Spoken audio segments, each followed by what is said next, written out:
ओम नमो भगवते वासुदेवाय। राधे राधे। आप सभी दर्शकों का आपके अपने चैनल धार्मिक कथा और कहानियों में मैं आप सबका हार्दिक स्वागत करती हूँ।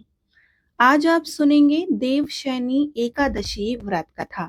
उससे पहले हम आपको देवशैनी एकादशी की पूजा विधि भी बताएंगे और उससे जुड़ी हुई अन्य जानकारियां भी देंगे। तो आपसे अनुरोध है कि वीडियो को पूरा जरूर देखिएगा। देवशैनी एकादशी, जिसे आषाढ़ी एकादशी, हरिशैनी एकादशी या पद्मनाभ एकादशी के नाम से भी जाना जाता है, आषाढ़ माह के शुक्ल पक्ष की एकादशी को मनाई जाती है। और यह दिन आध्यात्मिक रूप से अत्यंत विशेष है, क्योंकि इस दिन से भगवान श्री हरि विष्णु योग निद्रा में चले जाते हैं और चतुर्मास का आरंभ हो जाता है। देवशैनी एकादशी हिंदू धर्म में पापों से मुक्ति और मोक्ष की प्राप्ति का मार्ग मानी जाती है और मान्यता है कि इस दिन व्रत रखने और भगवान श्री हरि विष्णु की उपासना करने से व्यक्ति को जीवन के सभी कष्टों से मुक्ति मिलती है। यह दिन आध्यात्मिक रूप से स्नान, ध्यान और दान के लिए सबसे शुभ माना जाता है। पुण्य का 4 गुना फल इसी दिन किए गए व्रत और भक्ति से आपको जरूर मिलता है। इस एकादशी से चतुर्मास प्रारंभ होता है, जो 4 महीनों तक चलता है और इस दौरान भगवान श्री हरि विष्णु क्षीर सागर में योग निद्रा में रहते हैं। आइए हम आपको देवशैनी एकादशी की पूजा विधि बताते हैं। जो भी जातक इस व्रत को करेंगे, वो जातक दशमी तिथि की शाम में ही व्रत और पूजन का संकल्प ले लें। दशमी में रात्रि के भोजन के बाद कुछ भी अन्न या फिर एकादशी व्रत में निषेध चीजों का सेवन ना करें। एकादशी के दिन प्रातःकाल उठे, किसी पेड़ की टहनी से दातुन करें और इसके बाद नित्य कर्मों से निवृत्त होकर स्नान करें। स्नान करते समय पानी में गंगा जल मिलाकर आप अवश्य स्नान करें। स्नान के बाद स्वच्छ वस्त्रों को धारण करें, स्वयं को चंदन का तिलक करें और भगवान सूर्य नारायण को अर्घ दें और नमस्कार करते हुए आपके व्रत और पूजा को सफल बनाने के लिए प्रार्थना करें। अब पूजा करने के लिए सभी सामग्रियों को इकट्ठा कर लें और पूजा शुरू करें। सबसे पहले पूजा स्थल को साफ करके स्थान पर एक चौकी स्थापित करें और इसे गंगा जल छिड़क कर पवित्र करें। इसके बाद चौकी पर एक पीला वस्त्र बिछाएं और इस चौकी की दाईं ओर एक दीपक प्रज्वलित करें। दीपक हम सबसे पहले इसलिए प्रज्वलित करते हैं ताकि अग्निदेव आपकी पूजा के साक्षी बने। चौकी के सामने एक साफ आसन बिछाकर बैठ जाएं। जल पात्र से अपने बाएं हाथ से दाएं हाथ में जल लेकर दोनों हाथों को शुद्ध करें और स्वयं को तिलक करें। अब चौकी पर अक्षत के कुछ दाने आसन के रूप में डालें। इस पर प्रथम पूजनीय भगवान श्री गणेश जी को विराजित करें। इसके बाद चौकी पर भगवान विष्णु की प्रतिमा या तस्वीर को स्थापित करें। अब स्नान के रूप में एक जल पात्र से पुष्प की सहायता से जल लेकर भगवान गणेश और विष्णु जी पर छिड़कें। भगवान गणेश को हल्दी, कुमकुम, अक्षत और चंदन से तिलक करें। इसके बाद वस्त्र के रूप में उन्हें जनेऊ अर्पित करें और पुष्प अर्पित करके गणपति जी को नमस्कार करें। भगवान विष्णु को रोली चंदन का तिलक करें, कुमकुम, हल्दी और अक्षत भी चढ़ाएं।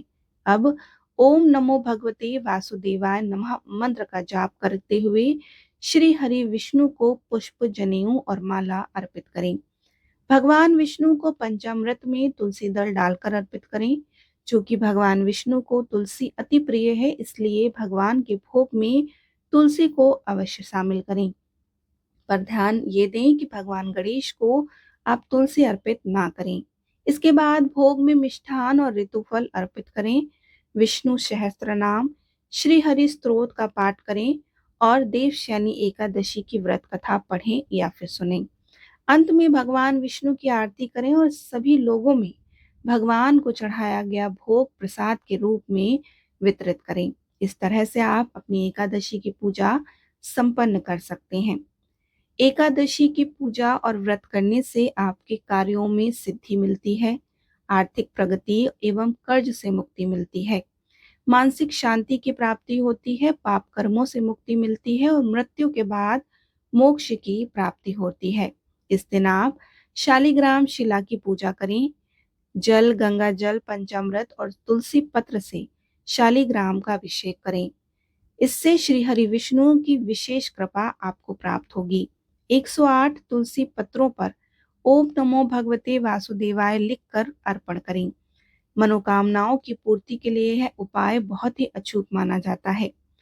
पीपल वृक्ष के नीचे दीपक जलाएं, चूंकि पीपल में भगवान विष्णु का वास माना गया है। इस दिन दीपदान से पितृदोष भी शांत होते हैं।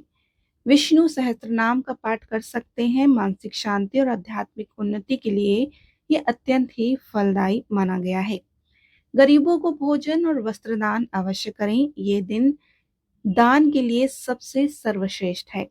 विशेष करके आप अन्न का दान कर सकते हैं, जल का दान कर सकते हैं या पीले वस्त्रों का दान कर सकते हैं। अपने सामर्थ्य के अनुसार जितना आप दान करना चाहें उतना आप दान कर सकते हैं। इस दिन आपको निंदा, झूठ और क्रोध से दूर रहना चाहिए। दूसरों का अन्न ग्रहण ना करें, तामसिक भोजन को त्यागें और मंगलिक कार्य जैसे विवाह, मुंडन, गृह प्रवेश से बचें। विवाद, अपशब्द और कटु व्यवहार से आपको इस दिन बचना चाहिए। बाल और नाखून ना काटें और एकादशी के दिन ब्रह्मचर्य का पालन आप अवश्य करें। आपको देवशयनी एकादशी के दिन जितना जरूरी है भगवान श्री हरि विष्णु की पूजा करना, उससे ज्यादा अधिक जरूरी है कि आप इस दिन संयम और नियम से रहें और दान पुण्य आप अवश्य करें। आइए अब हम आपको देवशयनी एकादशी की व्रत कथा सुनाते हैं। राजा मानधाता के राज्य में अकाल की कथा। अर्जुन ने कहा कि हे श्री कृष्ण, आषाढ़ माह के शुक्ल पक्ष की एकादशी का क्या व्रत है? उस दिन किस देवता का पूजन होता है? उसका क्या विधान है? कृपया कर यह सब विस्तार पूर्वक हमें बताएं। भगवान श्री कृष्ण ने कहा कि हे धनुर्धर, एक बार नारद जी ने ब्रह्मा जी से यही प्रश्न पूछा। तब ब्रह्मा जी ने कहा कि नारद, तुमने कलयुग में प्राणी मात्र के उद्धार के लिए सर्वश्रेष्ठ प्रश्न पूछा है, क्योंकि एकादशी का व्रत सभी व्रतों में उत्तम होता है। इसके व्रत से सभी पाप नष्ट हो जाते हैं। इस एकादशी का नाम देवशयनी एकादशी है। यह व्रत करने से भगवान विष्णु प्रसन्न होते हैं और इस संबंध में मैं तुम्हें एक पौराणिक कथा सुनाता हूँ, तो ध्यान पूर्वक उसका श्रवण करो। मानधाता नाम का एक सूर्यवंशी राजा था। वह सत्यवादी, महान तपस्वी तथा चक्रवर्ती था। वह अपनी प्रजा का पालन संतान के समान करता था। उसकी सारी प्रजा धन्य धान्य से परिपूर्ण थी तथा सुखपूर्वक जीवन यापन कर रही थी। उसके राज्य में कभी अकाल नहीं पड़ता था, कभी किसी प्रकार की प्राकृतिक आपदा नहीं आती थी। परंतु न जाने उससे देव क्यों रुष्ट हो गए। न मालूम राजा से क्या भूल हो गई कि एक बार उसके राज्य में भयंकर अकाल पड़ गया तथा प्रजा अन्न के अभाव के कारण अत्यंत दुखी रहने लगी। राज्य में यज्ञ होने बंद हो गए। अकाल से पीड़ित प्रजा एक दिन दुखी होकर राजा के समक्ष जाकर प्रार्थना करने लगी कि हे राजन, समस्त संसार की सृष्टि का मुख्य आधार वर्षा है। इसी वर्षा के अभाव से राज्य में अकाल पड़ गया और अकाल से प्रजा मर रही है। हे भूपति, आप कोई ऐसा जतन कीजिए जिससे हम लोगों का कष्ट दूर हो सके। यदि शीघ्र ही अकाल से मुक्ति न मिली तो विवश होकर प्रजा को किसी अन्य राज्य में शरण लेनी पड़ेगी। प्रजाजनों की बात सुन राजा ने कहा कि आप लोग सत्य कह रहे हैं। वर्षा न होने से आप लोग अत्यंत दुखी हैं। राजा के पापों के कारण ही प्रजा को कष्ट भोगना पड़ता है। यद्यपि मैं अत्यंत सोच विचार कर रहा हूँ, तथापि मुझे अपना कोई दोष दिखलाई नहीं दे रहा। आप लोग के कष्ट को दूर करने के लिए मैं अनेक उपाय कर रहा हूँ, परंतु आप चिंतित न हो, मैं इसका कोई न कोई समाधान अवश्य ही करूंगा। राजा के वचनों को सुन प्रजाजन चले गए। राजा मानधाता भगवान की पूजा कर कुछ विशिष्ट व्यक्तियों के साथ लेकर वन को चल दिया। वहां वह ऋषि मुनियों के आश्रम में घूमते घूमते अंत में ब्रह्मा जी के मानस पुत्र अंगिरा ऋषि के आश्रम पर पहुंच गए। रथ से उतरकर राजा आश्रम में चले गए। वहां ऋषि अभी नित्य कर्मों से निवृत्त ही हुए थे कि राजा ने उनके सम्मुख पहुंचकर उन्हें प्रणाम किया। ऋषि ने राजा को आशीर्वाद दिया। तत्पश्चात पूछा कि हे राजन, आप इस स्थान पर किस प्रयोजन से पधारे हैं, सो कहिए। राजा ने कहा कि हे महर्षि, मेरे राज्य में 3 वर्ष से वर्षा नहीं हो रही। इससे अकाल पड़ गया है तथा प्रजा कष्ट भोग रही है। राजा के पापों के प्रभाव से ही प्रजा को कष्ट मिलता है, ऐसा शास्त्रों में लिखा है। मैं धर्म अनुसार राज्य करता हूँ, तद्यपि यह अकाल कैसे पड़ गया यह मुझे अभी तक ज्ञात नहीं हुआ। अब मैं आपके समक्ष इसी संदेह की निवृत्ति के लिए आया हूँ। आप कृपया करके मेरी इस समस्या का निवारण कर मेरी प्रजा के कष्ट को दूर करने के लिए कोई उपाय बतलाइए। सब वृतांत सुनने के पश्चात ऋषि ने कहा कि हे नृपति, इस सतयुग में धर्म के चारों चरण सम्मिलित हैं। यह युग सभी युगों में उत्तम है। इस युग में केवल ब्राह्मणों को ही तप करने तथा वेद पढ़ने का अधिकार है, किंतु आपके राज्य में एक शूद्र तप कर रहा है। इसी दोष के कारण आपके राज्य में वर्षा नहीं हो रही। यदि आप प्रजा का कल्याण चाहते हैं तो शीघ्र ही उस शूद्र का वध करवा दें। जब तक आप यह कार्य नहीं कर लेते तब तक आपका राज्य अकाल की पीड़ा से कभी मुक्त नहीं हो सकता। ऋषि के वचन सुन राजा ने कहा कि हे मुनिश्रेष्ठ, मैं उस निरपराध तप करने वाले शूद्र को नहीं मार सकता। किसी निर्दोष मनुष्य की हत्या करना मेरे नियमों के विरुद्ध है तथा मेरी आत्मा इसे किसी भी स्थिति में स्वीकार नहीं करेगी। आप इस दोष से मुक्ति का कोई अन्य उपाय बतलाइए। राजा को विचलित जान ऋषि ने कहा कि हे राजन, यदि आप ऐसा ही चाहते हैं तो आषाढ़ माह के शुक्ल पक्ष की देवशैनी नाम की एकादशी का विधान पूर्वक व्रत करें। इस व्रत के प्रभाव से आपके राज्य में वर्षा होगी तथा प्रजा भी पूर्व की भांति सुखी हो जाएगी, क्योंकि इस एकादशी के व्रत सिद्धियों को देने वाला तथा कष्टों को मुक्त करने वाला है। ऋषि के इन वचनों को सुनकर राजा अपने नगर वापस आ गया तथा विधान पूर्वक देवशैनी एकादशी का व्रत किया।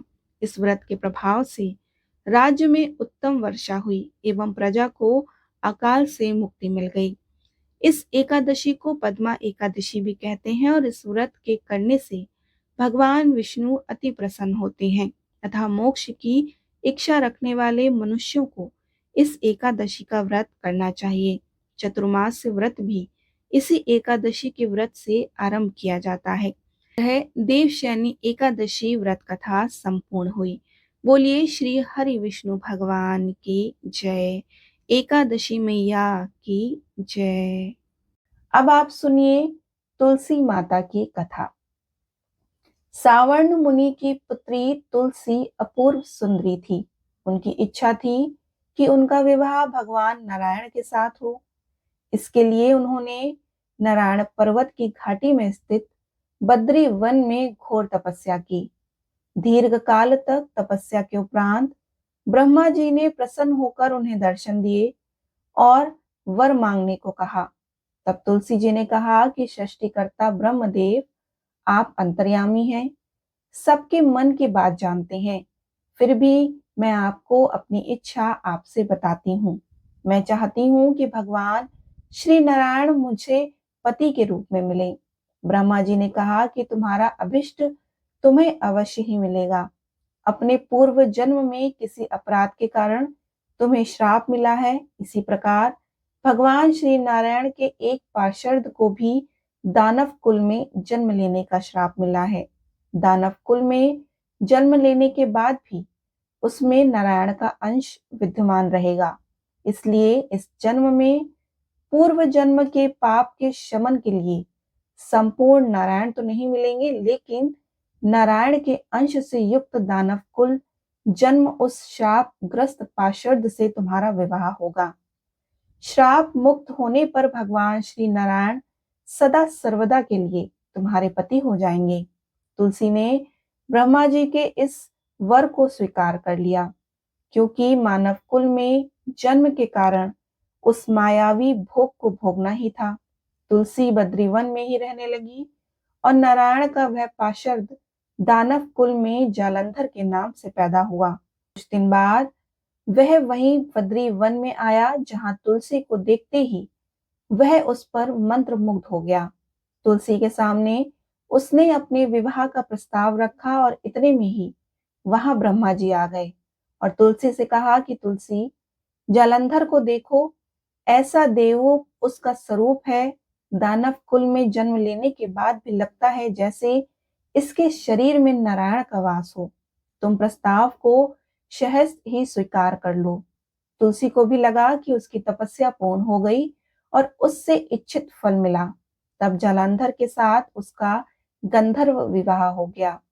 वह जालंधर के साथ उसके महल में पत्नी बनकर आ गई। जालंधर ने अपनी परम सुंदरी सती साध्वी पत्नी तुलसी के साथ बहुत दिनों तक राज्य किया और उसने अपने राज्य का इतना विस्तार कर दिया कि देवलोक तक उसके अधिकार में आ गया। स्वर्ग का सुख भोगने वाले देवताओं की दशा भिखारियों जैसी हो गई। जालंधर किसी को कष्ट नहीं देता था, पर अधिकार और राज्य छीन जाने से सारे देवता मिलकर ब्रह्मा, विष्णु और शिव जी की सभा में गए और अपनी विपत्ति उन्हें सुनाई। ब्रह्मा जी ने कहा कि तुलसी परम साध्वी है, उसका विवाह जालंधर से मैंने ही कराया था।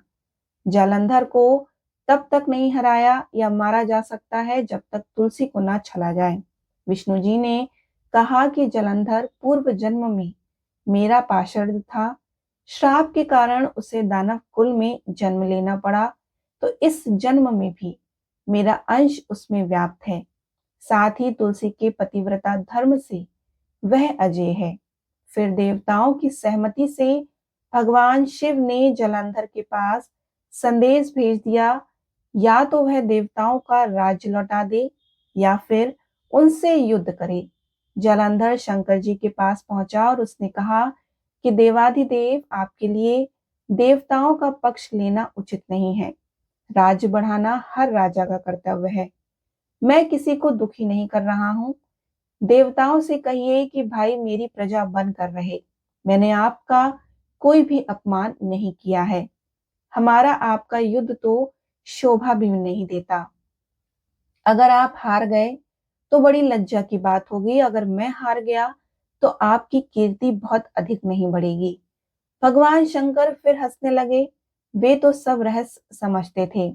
तुलसी और जालंधर के पूर्व जन्म के श्राप की अवधि लगभग अब पूरी हो चुकी थी। फिर शंकर जी बोले कि इसमें कीर्ति और लज्जा की क्या बात। तुम देवों का राज लौटाकर उन्हें उनके पद पर प्रतिष्ठित होने दो। युद्ध से बचने का यही उपाय है। तब जालंधर ने कहा कि मैंने युद्ध के बल से देवलोक जीता है, कोई उसे युद्ध के द्वारा ही वापस ले सकता है और यही मेरा अंतिम उत्तर है। अब मैं जा रहा हूँ। ऐसा कहकर जालंधर वहां से चला गया। उसने अपनी पत्नी तुलसी को सारी बातें बताई और कहा कि कर्म भोग सब काल सूत्र का बना है। जीवन में हर्ष, शोक, भय, सुख, दुख, मंगल, अमंगल काल के अधीन हैं। हम तो केवल निमित्त हैं।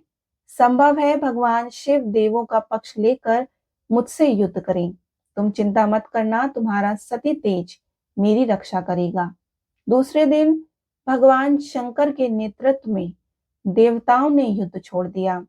जालंधर ने भीषण बाण की वर्षा कर उनका वेग रोक दिया, जिसके प्रहार से देवता डगमगाने लगे। उसने दानवी शक्ति का प्रयोग करके भी युद्ध आरंभ कर दिया और युद्ध स्थल पर वह किसी को भी दिखाई नहीं देता था। उसके अस्त्र शस्त्र प्रहार कर देवों को घायल कर रहे थे। देवगण अपने अस्त्र चलाए तो किस पर चलाएं, क्योंकि कोई शत्रु सामने था ही नहीं। कई दिनों तक इस तरह भयंकर युद्ध चलता रहा। जालंधर पराजित नहीं हुआ। तब शिव जी ने विष्णु जी से कहा कि विष्णु जी, आप ही कोई उपाय करो, अन्यथा मेरा तो सारा यश मिट्टी में मिल जाएगा। विष्णु जी ने सोचा कि बल से तो जालंधर को हराया नहीं जा सकता, इसलिए छल का ही सहारा लेना पड़ेगा। उन्होंने तुरंत अपना स्वरूप जालंधर जैसा बनाया। अस्त्र शस्त्र से सुसज्जित होकर तुलसी के पास पहुंच गए और बोले कि प्रिय, मैं युद्ध जीत गया। सारे देवता भगवान शंकर समेत हार गए। इस खुशी में आओ, मैं तुम्हें अपने अंग लगा लूं। पति को प्रत्यक्ष खड़ा देखकर तथा विजय का समाचार सुनकर वह दौड़कर मायावी जलंधर के गले से लिपट गई। इस प्रकार पति पत्नी दोनों ने आलिंगित होकर खूब खुशी मनाई। पर पुरुष के साथ इस प्रकार के व्यवहार से उसका सती तेज नष्ट हो गया। उसका सती तेज जो जलंधर के कवच के रूप में रक्षा कर रहा था, वह कवच नष्ट हो चुका था। जलंधर शक्तिहीन हो गया और यह जानते ही भगवान शंकर ने अपने त्रिशूल से प्रहार किया और उस प्रहार से जलंधर जलकर भस्म हो गया। जलंधर के मरने से जानकर विष्णु अपने असली रूप में आ गए और सामने अपने पति जलंधर के स्थान पर भगवान विष्णु को खड़ा देखकर तुलसी बहुत विस्मित हुई। उसको पता लग गया था कि स्वयं नारायण ने उसके साथ छल किया है। क्रोध में आकर तुलसी जी ने श्राप दे दिया कि एक सती स्त्री का सतीत्व भंग करने के अपराध में तुम हृदयहीन पत्थर हो जाओ। विष्णु जी ने तुलसी जी के श्राप को शिरोधार्य कर कहा कि देवी, तुम्हारे तथा जलंधर के कल्याण के लिए मुझे ऐसा करना पड़ा और तुम दोनों को श्राप मुक्त करना था। तुम भी अब अपना शरीर त्याग कर तुलसी विरवा के रूप में जन्म लोगे और मेरी पूजा तुलसी दल से ही होगी। मैं शालिग्राम पत्थर बनूंगा और मेरे शीर्ष पर तुम आदर से विराजमान होगी। तुम्हारे पति की हड्डियों के चूर्ण से शंख की उत्पत्ति होगी और उस शंख ध्वनि से देवताओं तथा मेरी पूजा आराधना होगी। जहां शंख ध्वनि होगी वहां मंगलमय मैं विराजमान रहूंगा और तुमने पूर्व जन्म में बद्री वन में मुझे पाने के लिए बड़ी तपस्या की थी। अब अगले जन्म में मैं नारायण प्रस्तर के रूप में बद्रीनाथ वन में स्थापित होऊंगा और मेरी पूजा अर्चना फल फूल से ना होकर तुम्हारे तुलसी दल से होगी। मेरे शीश पर विराजमान होकर तुम मुझसे भी ऊंचा पद प्राप्त करोगी। प्रकार श्री हरि विष्णु श्री नारायण भगवान की हर पूजा में तुलसी दल का उपयोग होने लगा। बोलिए श्री हरि विष्णु भगवान की जय। तुलसी मैया की जय।